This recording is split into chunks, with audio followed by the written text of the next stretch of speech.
What's up everybody, Zachariah Kaine, welcome to Kaine Enabled. January 2021, Capcom started the year off with a bang with its Resident Evil showcase. The showcase was headlined with the focal point being Resident Evil VIIIage or RE8, the next entry in the main series. Following the trailer itself and the conclusion of the showcase, Capcom announced that there would be a playable demo of the game titled Maiden. Lo and behold, within an hour it was up on the PlayStation Store. This demo was created to just be a visual demo to show the graphical fidelity of the power of the RE engine on the next console generation.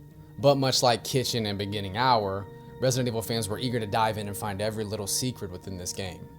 Kitchen was more or less like I said before, it was a visual demo just to show off the beauty of what the game could be in the RE engine. But when they released Beginning Hour, there were a lot of Easter eggs and things that people would constantly dive into and try to see different paths.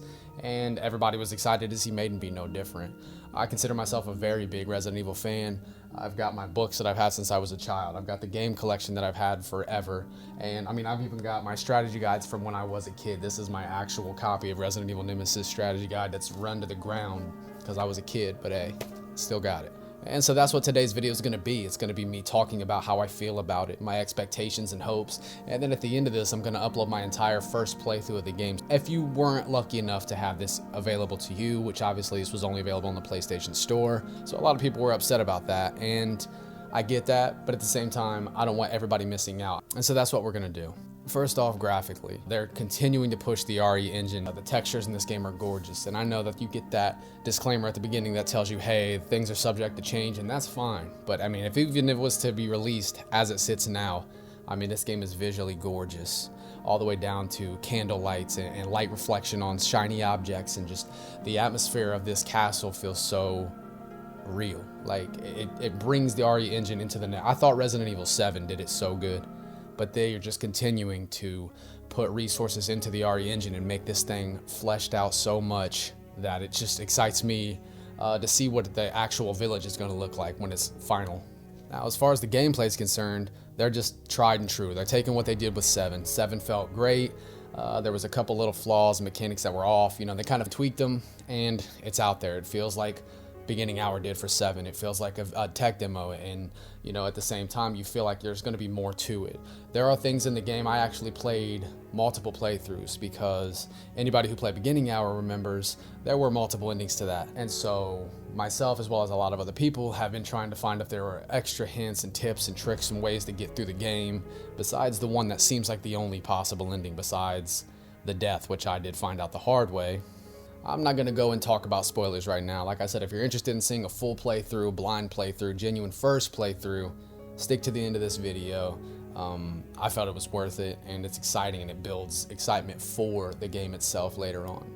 I will say the replay value, I feel like it's, again, I keep harking back to Beginning Hour because it has tones of that. When the Beginning Hour Resident Evil 7 demo was first released, there were things you would find in the game and you were like, what is the purpose of this item? You didn't find any use for it. When they released a update patch for the game later on, months down the line, that item became useful. There were other endings. The Madhouse tokens played a part in it. When you beat the demo a correct way, you got a token that you could use in the real game.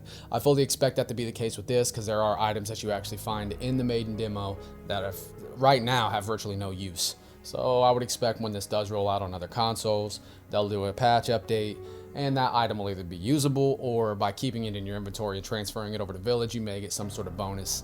I'm just throwing ideas off the wall here, but what they did in Beginning Hour, they did that where you would pick up a token at the end if you got the good ending, and you could use that in the real game. So why would this be any different?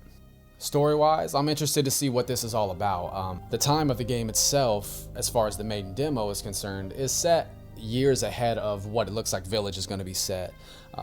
And I'm interested to see their point A to point B. It's going to be very much, again, I'm running a horse into the ground here, but it's the Beginning Hour for 7.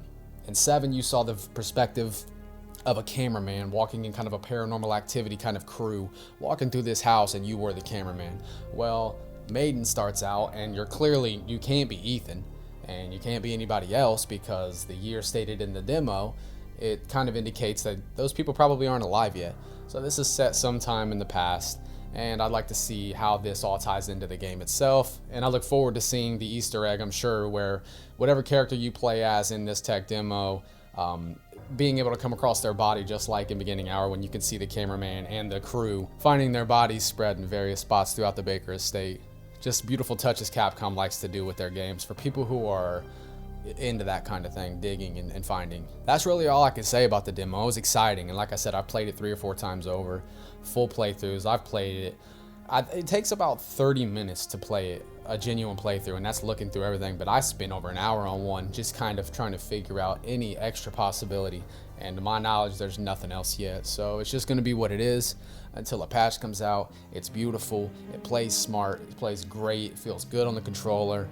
I'm really excited to see what VIIIage looks like, and thank you guys all for watching this. Like I said, if you're interested in seeing a full blind playthrough, please just keep watching the video and expect more review when VIIIage finally does come out.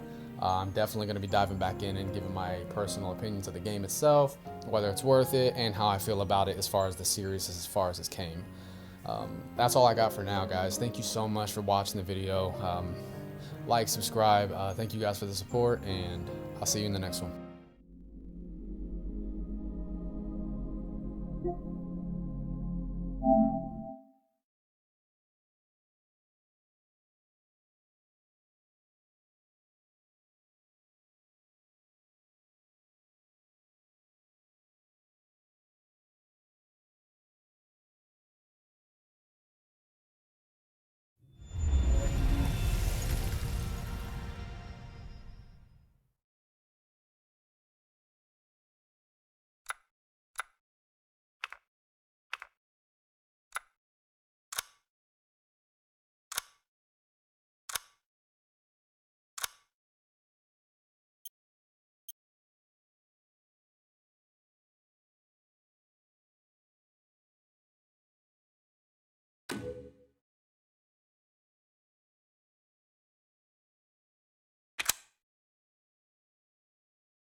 I'm watching you.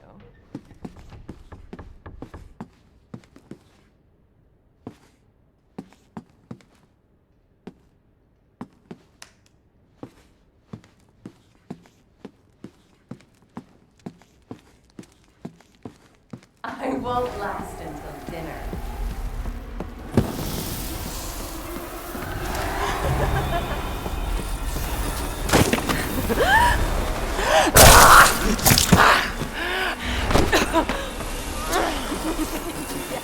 Yes!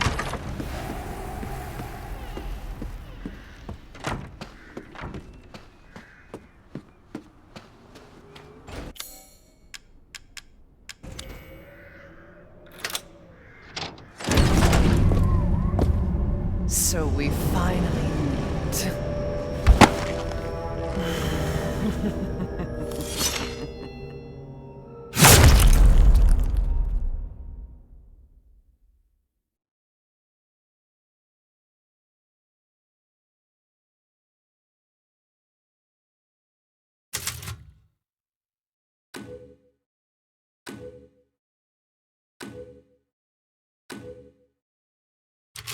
You guys are still with me, that's awesome. So that was my playthrough, just a straight playthrough. Like I said, I've ran this game multiple times through, dying to one of the sisters in the castle just to see if she could actually kill you. She can. The amulet, not knowing what to do with it. I've tried to go back to the beginning with the amulet, couldn't figure it out. Like I said, so I'm anticipating it's going to be kind of like the dummy finger in beginning hour. If you remember the dummy finger beginning hour, you got it, and it was like, what was the point of this thing? You know what I mean? So that's kind of what I'm expecting there. Again, thank you all for doing this, watching this video. It means a lot to me. Over the next couple of videos I'm going to be releasing, I'm going to do something a little bit different, something more about what I want to do. And since you guys have stuck around, I guess I could tell you what I'm going to be doing is dissecting the career, playthrough life, whatever you want to call it, of Chris Redfield from Resident Evil 1 to VIIIage, because it looks like he's a focal point in VIIIage, and it's only fair for me to explore my favorite character in the Resident Evil universe, his life through stars and before all the way up to now. And it's going to be dissected in several videos. It's going to be based on canon only, and it's going to be based on the video games strongly, obviously. And of course there are conflicts when it comes to canon with some of these games, like Resident Evil 1 for instance, which I'll go more in depth into. But I'm really excited about this. It's actually a passion project I've been working on for a while now.